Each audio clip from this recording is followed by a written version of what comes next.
in Cicero. Gomez and Company welcome former SU quarterback Eric Dungey thanks to Liverpool Pool and Spa on the flagship station of SU football, TK99 and TK105. Eric, good morning. How are you? I'm good. How you guys doing? Good. How are things in the greater Portland, Oregon area? Or Lake Oswego area?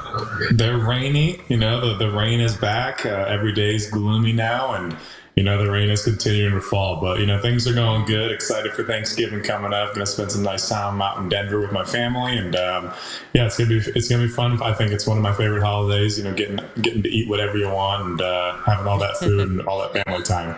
Cool. Nice. Well, let's get right to the win, SU and UConn, and the way the game started for Kyle and the team. Just like clockwork, and it set the tone for the game and able to hang on, obviously, for the win. But what a game and what a season for Kyle, and what a career. I mean, for the 1 year that he's been here, we just talked to Don McPherson a little bit ago. I mean, he'll be over 4,000 yards after all is said and done, after his one season in an orange uniform.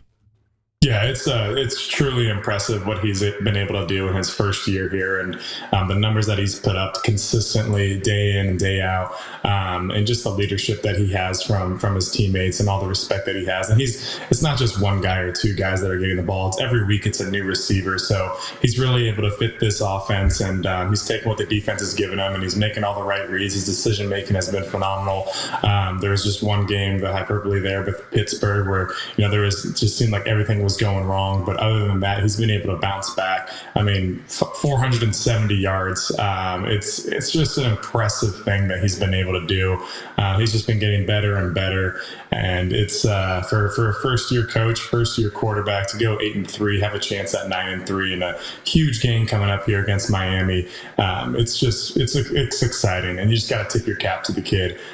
He's just an impressive quarterback, impressive baller, and this is not the end here. And he's definitely going to make a splash there at the next level as well. And when I watch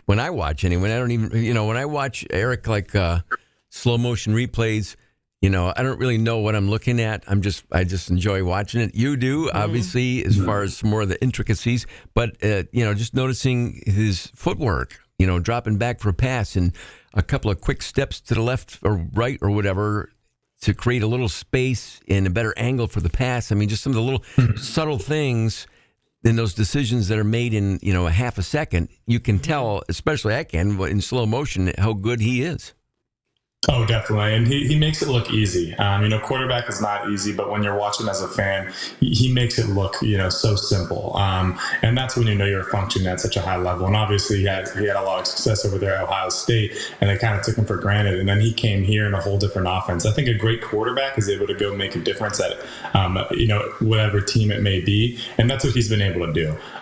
So he's put all the naysayers to sleep there, and he's proven that he's, a top tier quarterback there. And like you're saying, I mean, even the field throws, they're into the boundary and they're throwing a bang eight to the field, and he's putting it on the money with the safety coming down. It's just some of the throws that he's making are just truly impressive. So he's a really fun quarterback to watch, and he's very humble.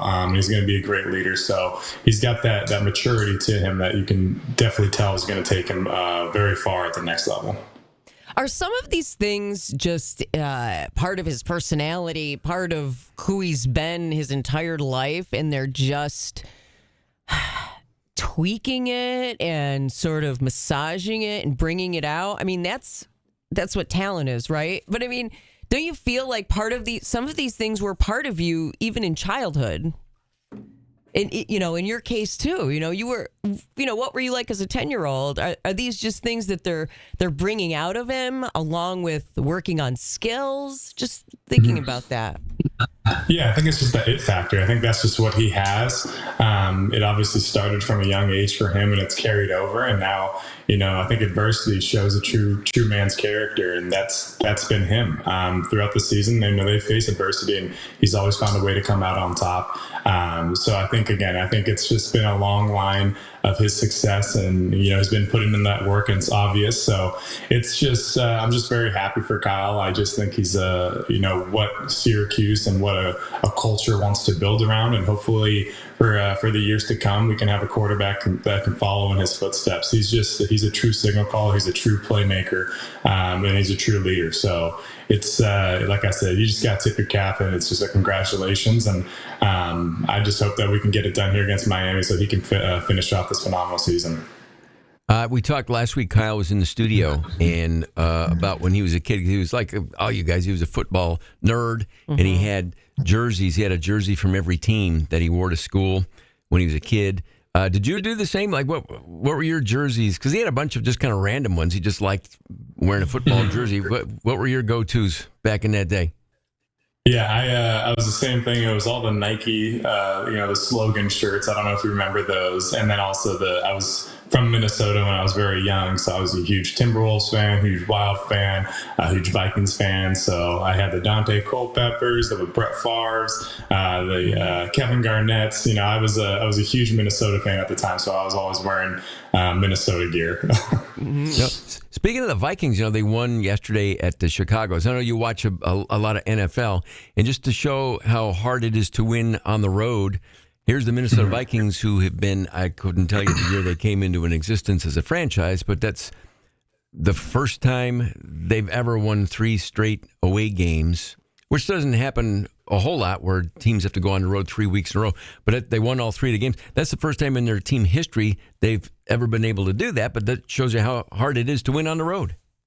Oh, definitely. I mean, NFL is it's a different animal there, and it's a different beast. So they're just having a great season themselves. Sam Darnold, it's like finding the right home. Sam Darnold over at Minnesota, and then Baker Mayfield over at Tampa Bay.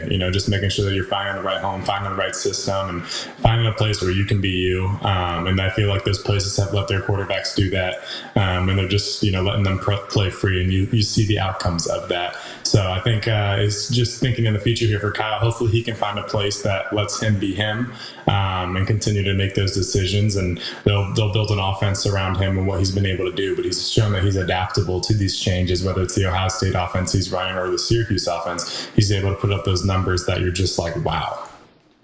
And back to Syracuse in that final home game Saturday, hosting Miami. I know Thanksgiving is Thursday, and you'll be traveling. So in the event that we miss Friday, just a quick preview of that game as the top 2 quarterbacks in the country for passing, Cam Ward and Kyle McCord, in action on Saturday. It's like a don't miss game for college football fans. Oh, definitely. I think it's going to be some of the best entertainment that Cuse fans, Miami fans can see all year. Going to have 2 phenomenal quarterbacks going head to head, and I've been saying it all year. I think there's been some cracks in Miami. It obviously showed in their one loss, but I think if Syracuse can just come out and Syracuse can just protect the ball, I think they have a great chance there. It's always tough to come into the Dome and get a win, especially for Miami. So I'm really hopeful that we can pack the Dome there, get loud, and just again finish off this great season that we're having, and then have a chance here at double-digit wins. Eric, have a fantastic Thanksgiving holiday. Safe travels to Denver, and we'll touch base here sometime soon.